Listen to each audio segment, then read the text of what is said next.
YouTube show India's got talent से जुड़ा विवाद गहराता जा रहा है। महाराष्ट्र साइबर सेल पूरी तरह से इस केस की जांच में जुटा हुआ है। शो के हालिया एपिसोड में यूट्यूबर रणवीर इलाहाबादिया की अश्लील टिप्पणी के बाद अलग अलग राज्यों में इंडियाज गॉट टैलेंट से जुड़े लोगों के खिलाफ मामले दर्ज किए गए हैं। लेकिन जिस विवाद को लेकर पूरे देश में माहौल गरमाया हुआ है, उस पर डालते हैं एक नजर।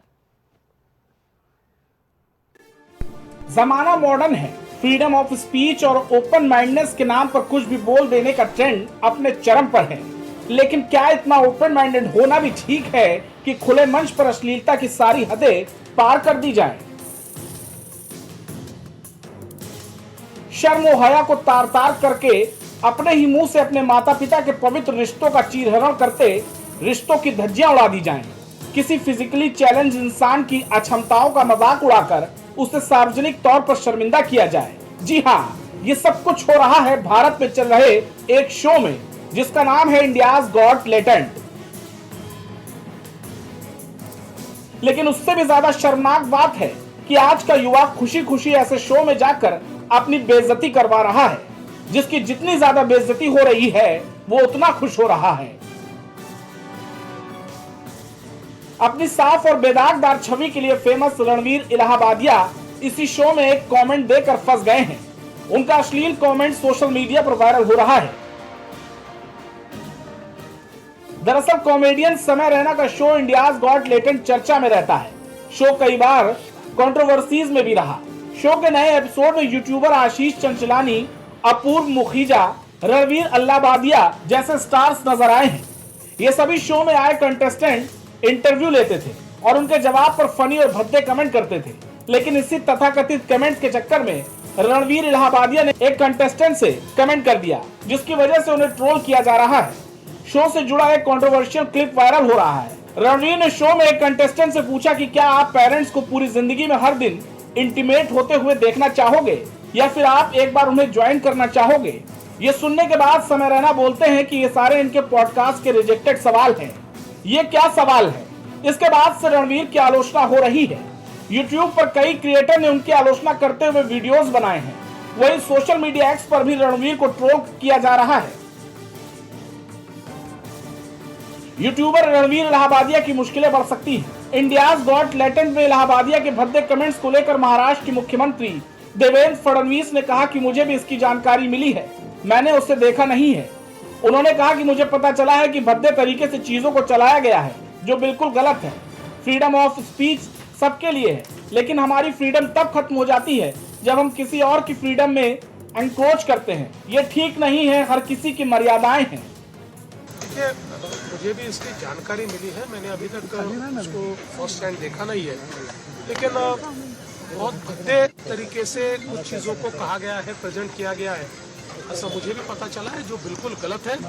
फ्रीडम ऑफ स्पीच सभी को है, लेकिन हमारी फ्रीडम वहाँ समाप्त हो जाती है जब हम किसी और के फ्रीडम पर इंक्रोच करते हैं, और इस प्रकार का इंक्रोचमेंट ठीक नहीं है। मुझे ऐसा लगता है कि अभिव्यक्ति इसकी भी कोई मर्यादाएं है। बवाल होने के बाद यूट्यूबर रणवीर इलाहाबादिया ने माफी मांगी है। उन्होंने सोशल मीडिया पर एक वीडियो शेयर कर सॉरी कहा है। साथ ही ये माना है कि उन्हें पेरेंट्स को लेकर ऐसा अश्लील बयान नहीं देना चाहिए था। My comment wasn't just inappropriate, it wasn't even funny. Comedy is not my forte. I'm just here to say sorry. Many of you asked if this is how I wish to use my platform, and obviously this is not how I wish to use it. I'm not going to give any context or justification or reasoning behind whatever happened. I'm just here for an apology. I personally had a lapse in judgment. It wasn't cool on my part. The podcast is watched by people of all ages. Don't want to be the kind of person that takes that responsibility lightly, and family is the last thing that I would ever disrespect. Need to use this platform better. That's been my learning from this whole experience. I promise to just get better. I've asked the makers of the video to remove the insensitive sections from the video, and all I can say in the end is I'm sorry. I hope you can forgive me as a human being. भारतीय संविधान ने article 19 के तहत बोलने की आजादी सबको दे रखी है, लेकिन शायद संविधान निर्माताओं ने इस हद तक नहीं सोचा होगा। उनकी दी गई इस स्वतंत्रता का उपयोग इस रूप में किया जाएगा। इसके अलावा 2021 में प्रस्तावित आईटी रूल्स का जिस कदर विरोध हुआ कि उसके क्रिएटर्स के हाथ बन जाएंगे, इन हालातों को देखते हुए तो यही लग रहा है कि उस नियम का लागू होना जरूरी है। फिलहाल यही कहना सही होगा कि इससे पहले कि डार्क ह्यूमर की वजह से युवाओं का फ्यूचर डार्क हो जाए, सरकार को इस तरह के कंटेंट्स पर सख्ती बरतनी होगी।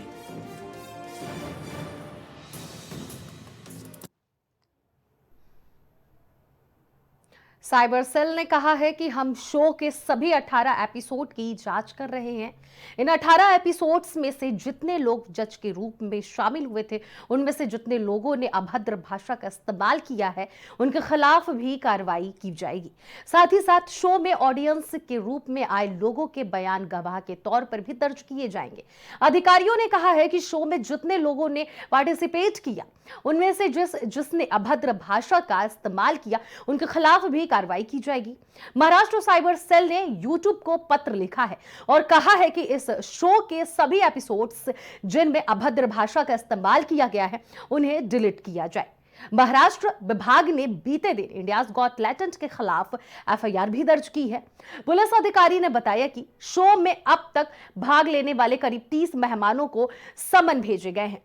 साइबर विभाग ने रणवीर इलाहाबादिया की विवादास्पद टिप्पणियों के बाद भी स्वतः FIR दर्ज की। विभाग ने संबंधित IT एक्ट की धाराओं के तहत मामला दर्ज किया है और शो के सभी 18 एपिसोड्स को हटाने की भी मांग की है। जांच में साइबर विभाग ने पाया है कि शो में भाग लेने वाले मेहमानों और अन्य प्रतिभागियों ने अश्लील और अभद्र भाषा का उपयोग किया था। ऐसे में लोगों की लिस्ट तैयार की गई है, जिनमें शो के जज और मेहमान भी शामिल हैं। आपको बता दें कि इस मामले में समय रैना के वकील ने मुंबई पुलिस के सामने पेश होने के लिए समय की मांग की थी। दरअसल समय रैना के वकीलों ने मुंबई पुलिस को बताया था कि फिलहाल समय US के टूर पर है और वह 17 मार्च को मुंबई लौटेंगे। मुंबई पुलिस में रैना की टीम को साफ कह दिया है कि पुलिस की जांच इतने दिनों तक नहीं रुक सकती है, इसलिए समय को इंक्वायरी शुरू होने के दिन से लेकर 14 दिनों के भीतर पुलिस के सामने आना होगा। इसके अलावा समय रैना के कई शोज कैंसल कर दिए गए हैं। फिलहाल इस मामले में आगे क्या होता है, ये देखने वाली बात होगी। दिल्ली में आम आदमी पार्टी की हार के बाद अब ओखला सीट सुर्खियों में है। जो दरअसल इस विधानसभा चुनाव में भले ही आम आदमी पार्टी हार गई हो, पर ओखला से अमानतुल्लाह खान अपनी सीट बचाने में कामयाब रहे। लेकिन अब विधायक अमानतुल्लाह खान की मुश्किलें अब बढ़ सकती हैं। दरअसल सोमवार को दिल्ली पुलिस हत्या की कोशिश के आरोप में एक फरार शाहबाज खान को पकड़ने गई थी। इस दौरान विधायक अमानतुल्लाह बीच में आ गए और आरोपी शाहबाज फरार हो गया। आरोप है कि इस दौरान अमानतुल्लाह खान ने पुलिस को धमकी दी थी। बदमाश शाहबाज खान को बचाने के चक्कर में आम आदमी पार्टी के विधायक अमानतुल्लाह खान बुरी तरह से फंसते हुए नजर आ रहे हैं और इसी को लेकर आप विधायक अमानतुल्लाह खान ने दिल्ली पुलिस कमिश्नर को चिट्ठी लिखी है। उन्होंने अपनी चिट्ठी में लिखा है कि वो कहीं भागे नहीं है, बल्कि अपनी विधानसभा में ही है। आपको बता दें कि दिल्ली पुलिस पिछले दिनों बदमाश शाहबाज को पकड़ने के लिए गई थी, जहां बीच में ओखला से आप विधायक अमानतुल्लाह खान आ गए और इसी दौरान शाहबाज खान मौका पाकर वहां से फरार हो गया, जिसके बाद अमानतुल्लाह खान के खिलाफ पुलिस ने मामला दर्ज कर लिया है और अगले 24 घंटों में उनके खिलाफ कई धाराओं में मुकदमा भी दर्ज कर लिया गया है। आपको हम ये भी बताते चले कि फिलहाल पुलिस ने मुकदमा दर्ज कर लिया है। पुलिस का यह भी कहना है कि वो अमानतुल्लाह खान की तलाश कर रहे हैं, लेकिन उनका पता नहीं चल पा रहा है। ऐसे में उनकी इस चिट्ठी के बाद ये मामला क्या नया मोड़ लेता है, ये देखने वाली बात होगी। फिलहाल कुछ लोग इसे राजनीतिक मोड़ देने की कोशिश कर रहे हैं। उनका कहना है कि अमानतुल्लाह खान आम आदमी पार्टी के कुछ गिने चुने जीते विधायकों में से एक है, जिसकी वजह से मौजूदा सरकार उनको निशाना बना रही है। देखिए, ऐसी अभी तक कोई चिट्ठी मुझे जो है अभी तक रिसीव नहीं हुई है। सर 48 घंटे से ज्यादा बीत अमानतुल्लाह खान फरार हैं। कहां तक से आपकी इन्वेस्टिगेशन पहुंची है, किस तरह की लीड्स मिली हैं? देखिए, अभी जो है इन्वेस्टिगेशन चल रही है और जो संपर्क किया जा रहा है, कोशिश की जा रही है उनको ट्रैक करने की।